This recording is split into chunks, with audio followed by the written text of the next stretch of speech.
Okay, what's up everybody? Welcome back to the channel. Sorry about the B-roll or attempted B-roll. I just think it's funny because I don't do those types of things often, and I thought it'd be kind of fun to do that. Today, as you know, because you clicked on the video, I want to give some initial impressions of this bad boy right here. This is the Fuji GFX 50S Mark II with the 35-70 lens. And I just want to kind of go through real quick some first initial impressions. So this isn't like a full review.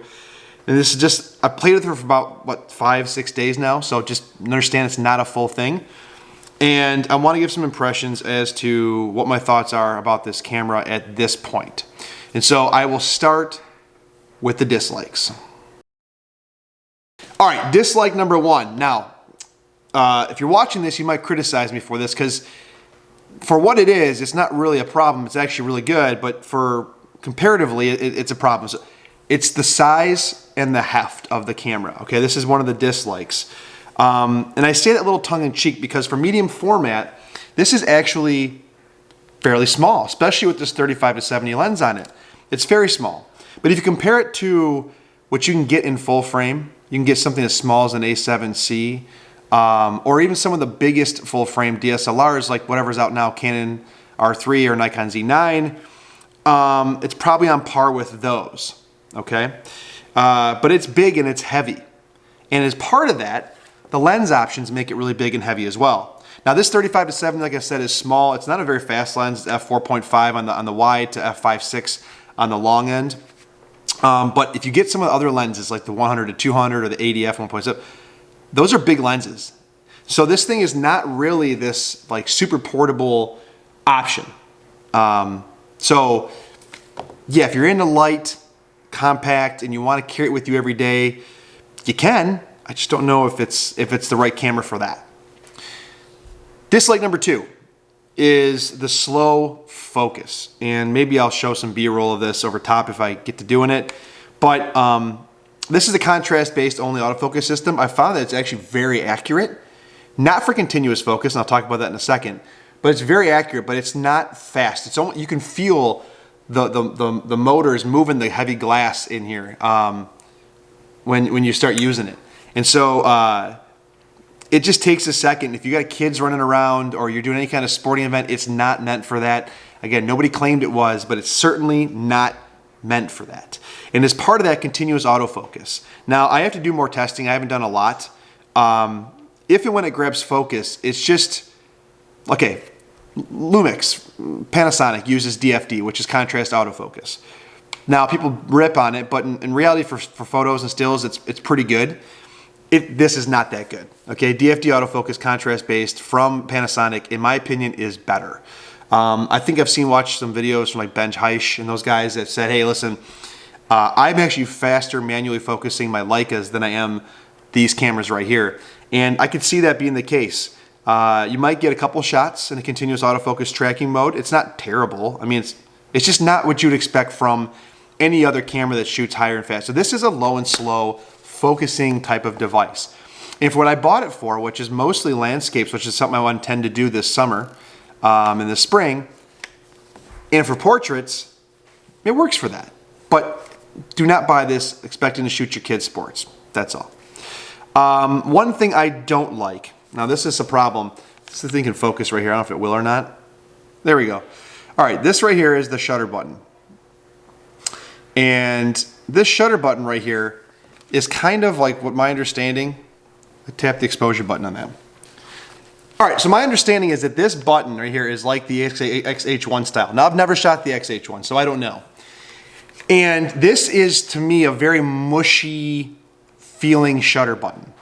Like, I love the shutter button on the X-T3. I thought it was great. And if you've ever used the Lumix G9, the Micro Four Thirds camera, that thing had like a hair trigger shutter on it. This is the opposite of that. It's a very mushy feeling shutter button. And you combine that with the fact that it's slow focusing, and I'll talk about the write speed, like a 50 mega, it takes a second to write, especially if you're shooting JPEG. It just makes the camera feel kind of slow. And so I don't really love this. It can grow on me. It's not a deal breaker. It's just, I like a different style, different feel shutter. I kind of wish they had put something more like the XT series shutter buttons on here. I think I talked about the lenses being huge and heavy, but they're also very expensive. Now, there are some third-party lenses that you can buy that are manual focus. For example, I think Mitacon makes like a 65 f1.4. It's only $500-600, which I say only, but that's not bad compared to what it costs for other lenses. If you look at some of the prices on B&H and others, the lenses for this system are expensive. And you don't get a lot of reach, right? Because the crop factor, I think, is 0.79 on this. And so, like, they don't have a lot of long options. In fact, if you've watched Gavin Hardcastle, I think his channel is called Photo Trippers, he had a GFX 100, and he talked about for landscape what he really missed was some of the longer lenses. And I think he ended up going back to his Sony A7 R4 that he shoots with. I don't know if it was by choice or he just didn't have the money to invest in other stuff, but one of the things he talked about was, hey, there's no long lenses for this system. And so I could see that being a problem. Again, this is a very niched out, I think, in my opinion, camera. It can do a lot, but it's not the best choice for many things. And last but not least, and this isn't a big deal, I don't think this is anything anybody cared about, movie mode is, I think, almost useless. I'm going to, for fun, just put this in movie mode at one point and do a little video for you guys, recording on the GFX, just to see how it does. But yeah, so that's that. So that is the things that I do not like. Now, let's talk about the things I do like. All right, things that I do like about this camera. I just went to the things I don't like. It sounded like there was a lot there. Things I don't like, or I do like, I should say. And number one is the ergos. Now, it is big and it is heavy, but the way Fuji did this, first of all, the rubber on the side here is very soft and like supple feeling. That's the word, right? Feels really good. And it's not like the rubber they put on their other cameras in the XT series. I've had the X Pro 3, the XT3, I played the XT4. I had never held the XH1, but this rubber is different. It's softer, it feels nicer in the hands. Now, how durable is it? I don't know, but it feels really good. On top of that, the grip here is contoured in a way that makes a lot of sense. It fits your hand, I mean, my hand perfectly. It lands, if you can see this, it lands like right, I mean, it's contoured in, it just fits fantastic. It looks good. And as part of that, they have the scroll wheel on the front and the back, and it's perfect for me. The joystick's in a great spot. I like having the top LCD.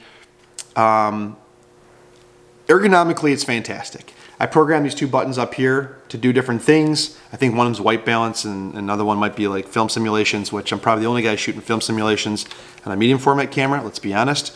But the ergonomics on this camera are fantastic outside of the weight comparative to APS-C or even some lighter full frame systems.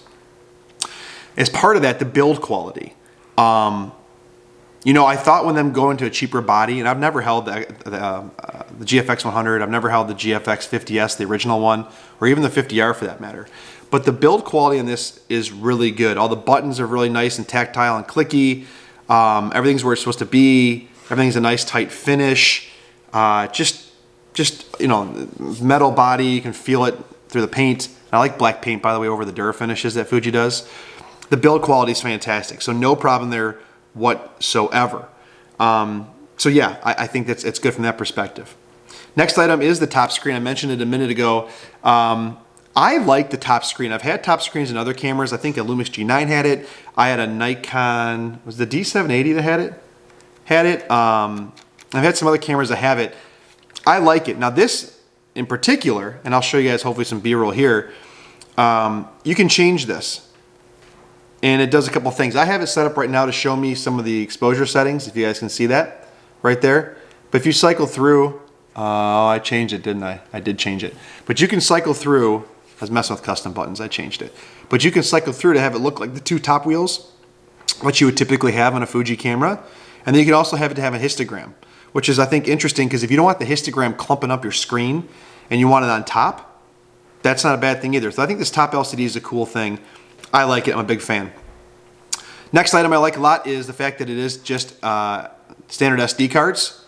So no funky expensive cards, I like that a lot.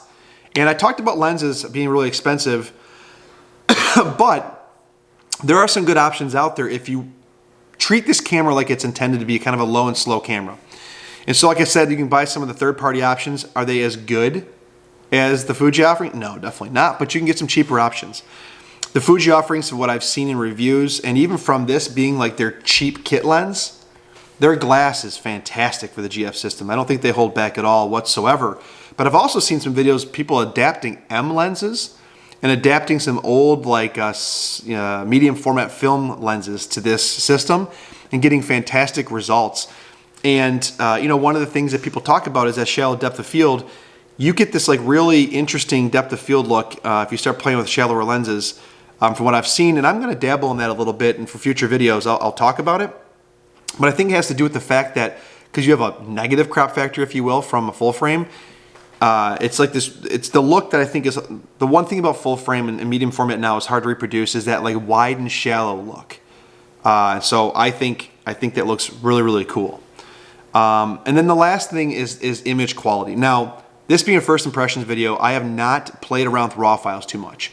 I will talk about that in a future video when I have a chance to actually mess around with them. I've been shooting some of the film profiles, Nostalgic Negative. It's one that's kind of exclusive, I believe, to this camera. I don't think it's even on the X-T4. And I've been playing around a little bit.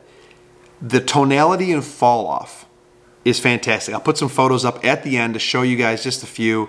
Not fantastic photos, but just the way it renders, hopefully it shows through on YouTube, it is different. It is unique. Would I be able to tell the difference between this and a full frame with a good piece of glass on it? Probably not, if I'm being honest. But I can certainly see the transitions from shadow to highlight, and also just some of the out-of-the-box dynamic range. I took a test shot. If I have it on my phone still, I'll post it, of just like the condo complex that's outside my house. And the APS-C setup probably would have blown the sky out to expose properly for the ground or whatever, the grass in front of it. And this did a really good job of retaining some details in the sky as well. So again, I'll reserve judgment on that until I start playing with raw files. I know it doesn't help, but so far initial impressions, like, yeah, when you get a shot with this, it's very sublime. And now I'm itching to get faster glass, because f4.5 I think is, I mean, if you do the crop factor equivalency, right, why not shoot full frame? Okay. Apparently hit the record limit. All I was trying to tell you was the image quality is good. So let's wrap this thing up. Who is this camera for, and can it be my only camera? So real quick, who's this for? It's for anybody who's really into portraits or landscapes and doesn't need fast action. I don't think this camera's for you at all if you want fast action. For me, it could not be my only camera. Well, I shouldn't say couldn't, but I wouldn't be happy with it being my only camera, because I have kids, and I just took my X-T3, for example, to volleyball the other day to take pictures of my daughter. Would this camera have done that? Maybe. Probably not. Maybe have to manually focus, or maybe pre-focus on a spot. I guess it could be done, but it wouldn't be as good. It wouldn't track, that's for sure. And it's also not great if you're like somebody who wants to have a lightweight setup. I think it ends up being a big setup. But if you're in portrait or in landscape, or don't need to do fast motion stuff, this camera is awesome. And I would say the question becomes, for $4,000, this camera, with all its limitations but all the extra awesomeness it has in some spots, are you better off getting like a Nikon D850 or a Sony A7R4 or whatever, which maybe won't have those issues? That's a question. Now for me, the Fuji color science, I know, cringe, but it's good. And there is something just a bit extra about the output, in my opinion, of this camera. Again, nothing here is holding me back. It's just me that's holding me back. So anyways, you have to weigh it out against the full frame options. And if you only have one camera, the full frame option might be better. But for me, I have two cameras, and so having one of each option works out really well. Anyways, guys, thanks. I appreciate it. I'll see you in the next video. If any questions or comments, I'll see you down there, and see you next time. Bye.